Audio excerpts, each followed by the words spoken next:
Magandang gabi. Ako po si Ricardo. Isa ako sa mga nakaranas ng isang karanasang hindi ko makakalimutan.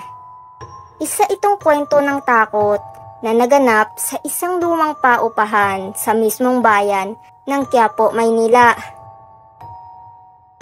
Ang Quiapo ay kilala bilang lugar ng simbahan, ng Quiapo Church, ng mga palengke, ng mga nagbebenta ng anting-anting, at ng mga lumang bahay na hanggang ngayon ay nakatayo pa rin. Marami na akong narinig noon tungkol sa mga kababalaghan sa Quiapo, mga multo, mga sumpa, at mga espiritong ligaw. Pero hindi ko akalain na ako mismo ang magiging bahagi ng isang kwento.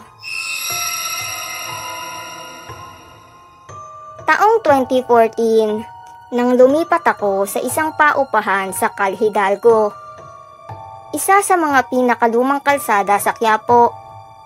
Ang gusali ay halos sira-sira na. Makalumang kahoy, mga pinto at bintanang halos kainin ng anay, at sahig na nag-iingay sa bawat yabag. Ang upa ay mura, kaya't maraming estudyante, manggagawa, at kahit mga pamilya ang nakatira roon. Ang sabi ng may-ari, ang gusali raw ay itinayo pa noong panahon ng Kastila, at dati raw itong tirahan ng isang kilalang pamilyang mestizo. Noong una, Boss Pao, wala naman akong napansin. Tahimik lang ang paligid, kahit paminsan-minsan ay maririnig ang mga nagdaraan mula sa palengke ng Quiapo o mga nagbebenta ng mga kandila sa simbahan.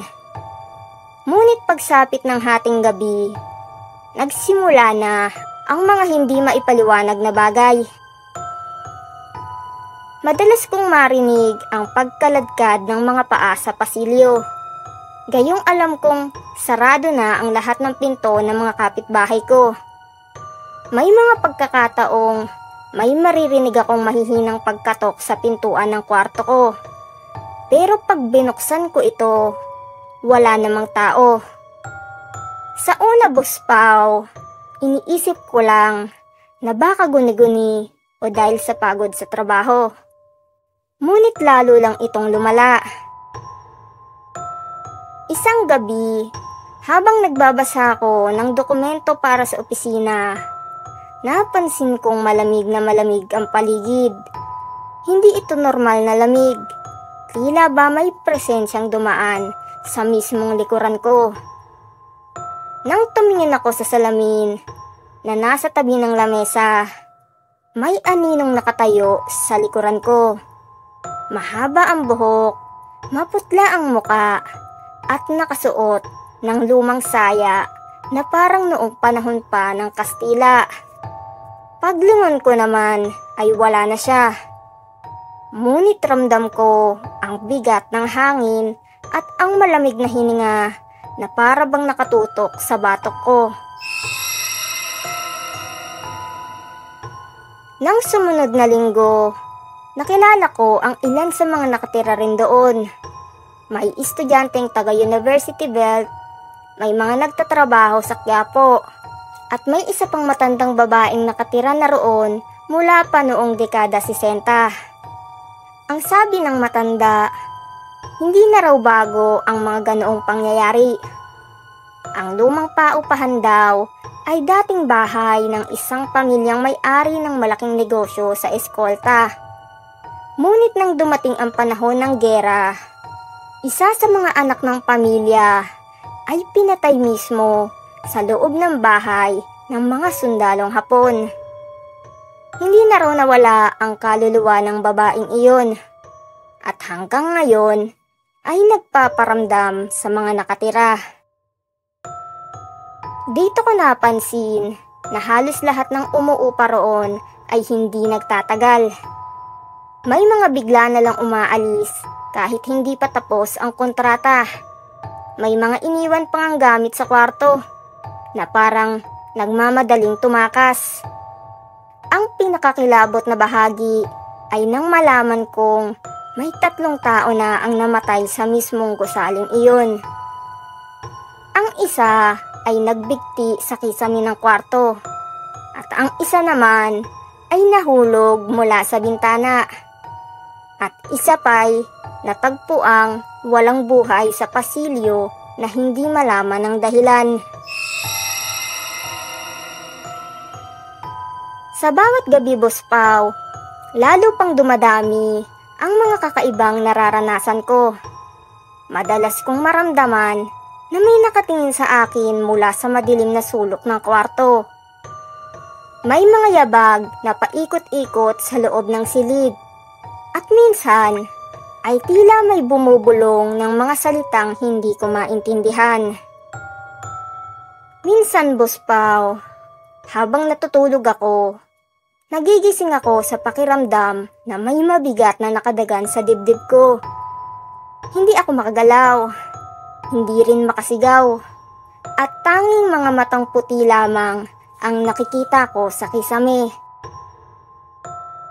Hanggang dumating ang isang gabi na halos ikabaliw ko. 2:00 ng madaling araw iyon. Nagising ako dahil sa ingay ng malalakas na yabag sa pasilyo. Akala ko ay may nag-aaway o may magnanakaw.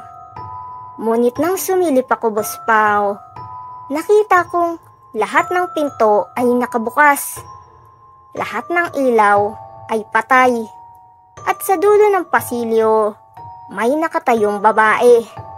Nakaputing damit, duguan ng muka, at nakatitig sa akin. Dahan-dahan siyang lumapit, habang naririnig ko ang malakas na tibok ng puso ko. Nang hindi ko na kaya, bumalik ako sa loob ng kwarto.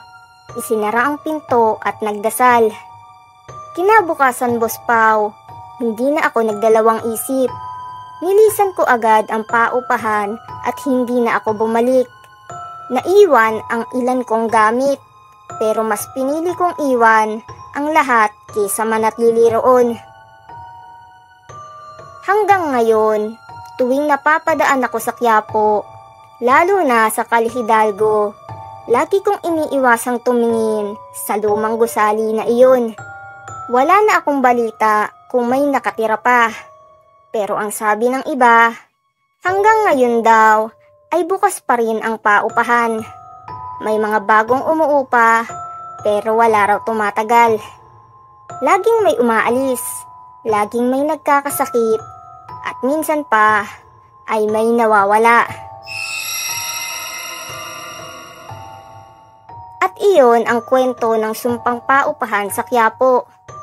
Isang paalala na may mga lugar na hindi na dapat tinitirahan kahit gaano pa ito kamura, sapagkat hindi lahat ng mura ay ligtas at may mga dingding na nagtatago ng kasaysayan ng dugo, iyak at mga kaluluwang hindi matahimik.